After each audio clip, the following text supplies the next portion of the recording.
নিজেদের ঘেরের ফরমালিন মুক্ত মাছ ধরে আজকে নিজেরাই বারবিকিউ করে খেলাম। হ্যালো এভরিওয়ান, আসসালামু আলাইকুম।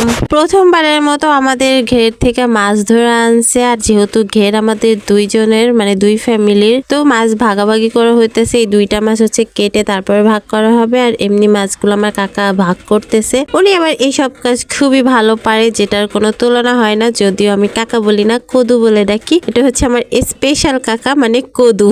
আর ওনাকে কদু বলার কারণ আছে, উনি সবসময় কদুর মতোই ভুতুম দইরা থাকে, সেই জন্য তারপরে মাছ ওনাকেই কাটতে দেওয়া হয়েছে যে তুমিই কাটো।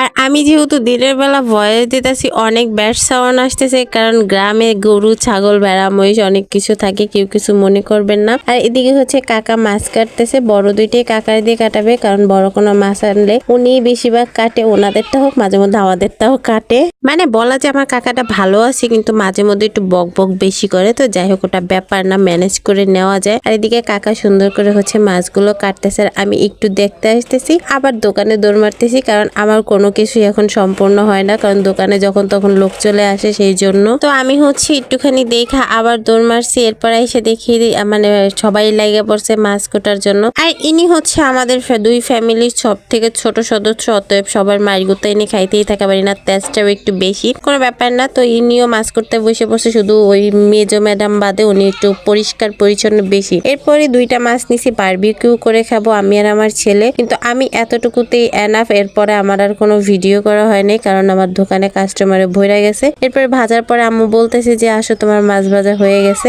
এমনকি আমার এই খাওয়ার মধ্যে এতটুকুই খাওয়া হয়েছে। এরপরে আমি দৌড় মারছি আবার দোকান। আর আজকে আমার ভিডিওতে অনেক ছাগলের ডাক শুনতে পারবেন, আপনারাও দয়া করে কিছু মনে করবেন না। আল্লাহ হাফেজ।